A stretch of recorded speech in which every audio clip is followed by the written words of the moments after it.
मुरादनगर क्षेत्र में विद्युत विभाग की लापरवाही एक बार फिर सवालों के घेरे में है। गौरक्षा दल के जिलाध्यक्ष गुलशन राजपूत ने विद्युत वितरण खंड मुरादनगर के एसडीओ प्रथम और अवर अभियंता के खिलाफ अधिशासी अभियंता अंकित को शिकायती पत्र सौंपा है।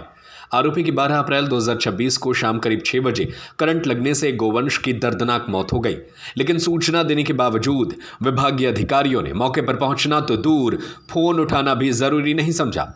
गुलशन राजपूत के अनुसार कई बार कॉल करने के बावजूद अधिकारियों ने कोई प्रतिक्रिया नहीं दी। मजबूर होकर उन्होंने एसडीएम मोदीनगर अजीत सिंह को घटना की जानकारी दी, जिसके बाद काफी देर से विभाग की ओर से संपर्क किया गया। इस देरी ने पूरे मामले पर गंभीर सवाल खड़े कर दिए। वहीं अधिशासी अभियंता अंकित का कहना है कि किसी कारणवश अधिकारी मौके पर नहीं पहुंच सके, लेकिन गोरक्षा दल का आरोप है कि यह महज लीपापोती है और विभाग अपनी जिम्मेदारी से बचने की कोशिश कर रहा है।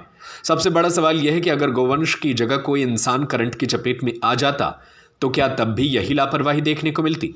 क्या प्रदेश की जीरो टॉलरेंस नीति सिर्फ कागजों तक सीमित है? इससे पहले भी करंट की चपेट में आकर कई पशुओं की जान जा चुकी है, लेकिन जिम्मेदार अधिकारी आंखें मूंदे बैठे हैं। अब देखना यह होगा कि प्रशासन इस मामले में क्या कार्रवाई करता है या फिर एक और घटना फाइलों में दबकर रह जाएगी। मामला ये है कि कल शाम को एक गौवंश की मृत्यु हो गई थी बिजली विभाग की लापरवाही के कारण, जिसमें कि ट्रांसफार्मर पर करंट आ गया था और वो गौवंश वहाँ घूम रहा था और टच होते ही एकदम उसकी तुरंत मौके पर मौत हो गई। तो हम लोग वहाँ गए, हमने एक्शन साहब को करीब 10 से 15 फ़ोन किए, एसडीओ साहब को 10-12 फ़ोन किए और करीब जेई साहब को फ़ोन करे, लेकिन तीनों में से कोई भी अधिकारी वहाँ मौके पर नहीं पहुँचा। हमने पुलिस को इस बात की सूचना दे दी थी, हमने एसडीएम मोदीनगर जी से ही बात की थी, एसपी साहब से ही बात की इस विषय में, और हम अब यहाँ बिजलीघर में आए हैं और बिजलीघर में एक्शन साहब से मिले और उन्होंने पूरा आश्वासन दिया कि जो भी जिम्मेदार है उसके खिलाफ कार्रवाई होगी और कठोर से कठोर कार्रवाई होगी। आपने कल एक मुद्दा उठाया था कि फ़ोन भी नहीं उठ रहे हैं, काफ़ी बिल आने के बाद भी फ़ोन नहीं उठ रहे हैं, क्या ये बात सही है? हाँ बिल्कुल, मेरे पास स्क्रीनशॉट हैं और 10 से 15 फ़ोन मैंने किए हैं और जब हाथ थक गया उसके बाद मैंने एसडीएम मोदीनगर को फ़ोन किए थे, जब जाके उस फ़ोन का रिप्लाई आया।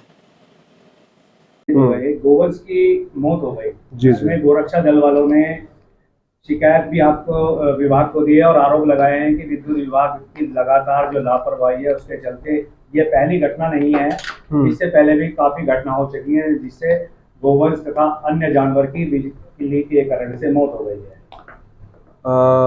अभी जो हमारे संज्ञान में है घटना, एक तो यही वाला गोवंश वाला घटना आया है और एक ही इन्होंने कंप्लेन किया था, एक बंदर की डेथ हुई थी और कोई घटना नहीं। गोवंश वाली घटना की जहां तक बात है, इसमें हमने जेई साहब एसडीओ साहब को बताया था और हमें भी नॉलेज में था, और चूंकि हमारे विद्युत संबंधी फॉल्ट संबंधी और भी शिकायत हमारे जेई साहब एसडीओ साहब को वो करने होते हैं, है ना। तो संबंधित लाइनमैन जहाँ तक गए थे वहाँ पे, क्यों जेई साहब, संबंधित लाइनमैन गए थे और संबंधित जो हमारे नियरेस्ट आदमी थे वो साइट पे अवेलेबल थे, और मैं भी एक बार साइट को देख लेता हूँ उसके बाद। लगातार फेंसिंग जो की गई है वहाँ पर एसटी और एसटी की लाइन है, अगर फेंसिंग देखी जाए तो उस पर जो है लोहे की फेंसिंग है, आए दिन जो है उसमें करंट उतरने के कारण ये हादसा होता रहता है। तो आगे की क्या प्रक्रिया रहेगी? क्या इस फेंसिंग को चेंज कराया जाएगा या इसी तरह से ये हादसे होते रहेंगे? फेंसिंग, देखिए फेंसिंग में तो ऐसे बिजली की लाइन आती नहीं है ऐसे जनरली, और यदि आप शिकायत कर रहे हैं तो कुछ संबंधित, एक्चुअली हम लोग हर एक फेंसिंग को चेक करवाते हैं। ये मतलब हर एक पोल को देखते होंगे, जैसा कि जैसे कांवड़ यात्रा सावन में स्टार्ट होता है तो हर एक फेंसिंग में हम लोग पॉलीथीन लगवाते हैं नीचे। ये मतलब इन द केस ऐसे तो जनरली आते नहीं है करंट, लेकिन फिर भी हम लोग पॉलीथीन लगवा देते हैं सेफ्टी के पर्पज से, और ऐसे ही हम लोग हर एक फेंसिंग को चेक करवाते हैं। हर एक हमारा आदमी लाइनमैन जो है टेस्टर से चेक करता है उसमें बिजली तो नहीं आ रही है ना, तो उसी हिसाब से हम लोग देखते हैं। साहब आखिरी सवाल है मेरा, जिस तरह से सर्विस केबलों का जाल बना हुआ है, उस पर क्या प्रक्रिया रहेगी विभाग की? क्या इसी तरह से